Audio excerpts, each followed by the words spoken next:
So hi everyone, my name is Jordan, and we are continuing with our series about chart patterns. And in this video, we are going to be looking at the falling wedge. Okay, so the falling wedge looks like this pattern you're seeing on your screen. It is whereby two trend lines meet, but they meet when they are falling downwards or they are sloping downwards. Yet in the previous video, we looked at the rising wedge whereby the trend lines converge, but when they are facing upwards or they are rising higher.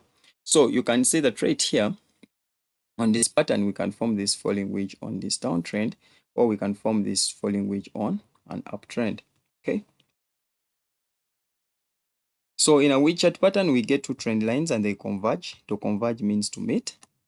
Which is signal a pause in the current trade. So when we get this wedge, it means that the current trend has paused, and therefore we might expect a reversal or a continuation within the trend. When we encounter this formation, it signals that forex traders are still deciding where to take the market. Okay. If the falling wedge forms after a downtrend, it is usually a bearish reversal pattern, and when it forms during an uptrend, it could signal a continuation.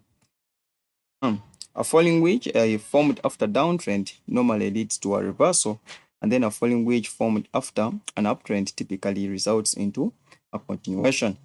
So hence, a falling wedge can be reversal or a continuation. So I want to make a disclaimer. Some of the notes which are here are not right, but the notes which are in the subtitles are right. So we can trade the wedge using the breakout or the break and retest strategy. Okay. So what we are saying is that we can get this falling wedge on an uptrend. That is when the market is increasing. So when we get this falling wedge, what happens is that we expect the market to break out of this falling wedge and then retest and then continue, or sometimes it might not retest. So when we get a falling wedge on an uptrend, it signals a continuation trend.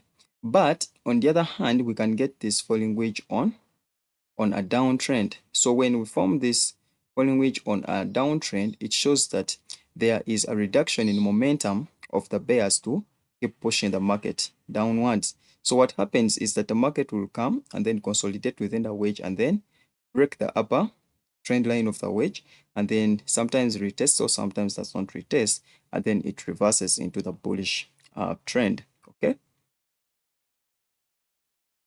So you can see that on a candlestick chart, the wedge would form like this. Here you have a downtrend, and then we have these swing lows that are being connected, and then just swing highs and then a swing lows. But you can see when you connect these two trend lines, later on they tend to converge. So here we expect that the market is going to break out because the momentum of the bears has reduced, sometimes retest, sometimes not retest, and then the market will push higher. So in most cases, the retest is not there because the reverse is just starting up. There is a higher momentum to break out. So you can see that the candles which are breaking out are of a bigger momentum. So when it break out, we just make our buy entry and then target the next level of resistance. Or sometimes you can get this falling wedge on an uptrend. And when we get it on an uptrend, for example, we expect that the market has made a pause within its uptrend, and the bears are trying to push the price into a reverse direction. But the push is not successful because they have a low momentum, and therefore the bulls take over, and then the trend continues. Okay. So we are going to look at our different entry points on this falling wedge on the next chart. Okay. So when we look at this chart, we have here a clear downtrend. Okay, you can see that here we have a very clear downtrend, and then right here we form two trend lines that started to converge together. So this conversion right here, you can see it shows that the momentum of the bears has reduced. You can see that even right here, instead of pushing the markets lower than this previous swing low, it was not successful, and therefore they started to push the market into forming this wedge.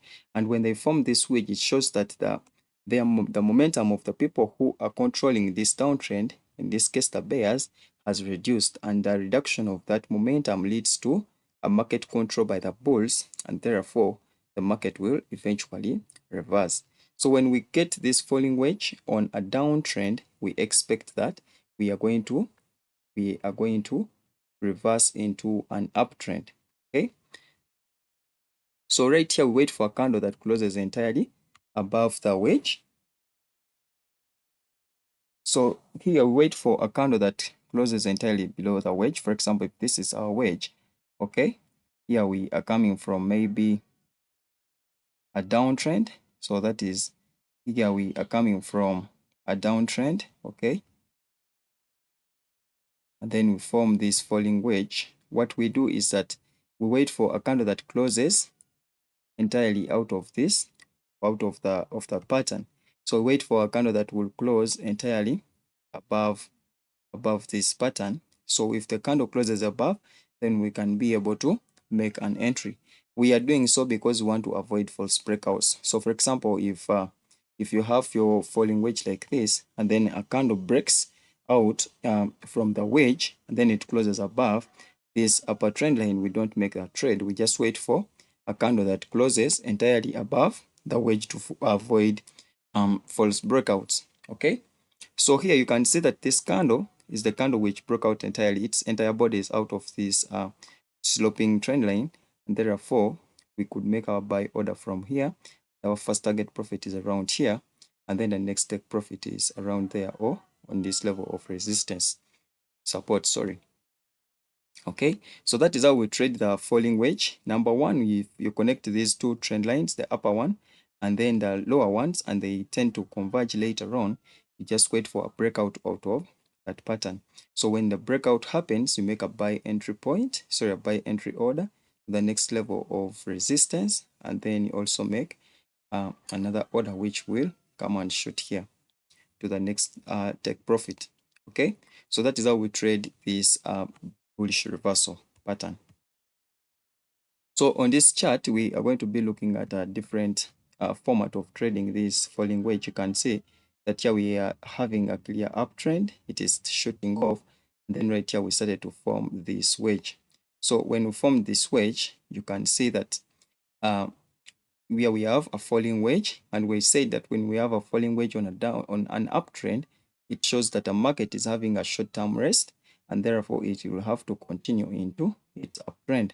So you can see here, after the breakout out of the wedge, the market continued with its uptrend. So we wait for a candle that closes entirely out of this wedge. When the candle closes, for example, this blue candle here, we could make our buy stop order, then we put our stop loss, and then we target the next level of resistance, and then we can also continue with the trade. So in recap, we have a falling wedge. It can occur on a downtrend and then an uptrend. But on a downtrend, we said that when we form this falling wedge, what we expect is that the market is going to come and break out, sometimes retest, and then it will reverse. If we are on a downtrend and you get a falling wedge, it becomes a reversal pattern. If it does not retest, it is still okay. You just make your trade and then you take that trade.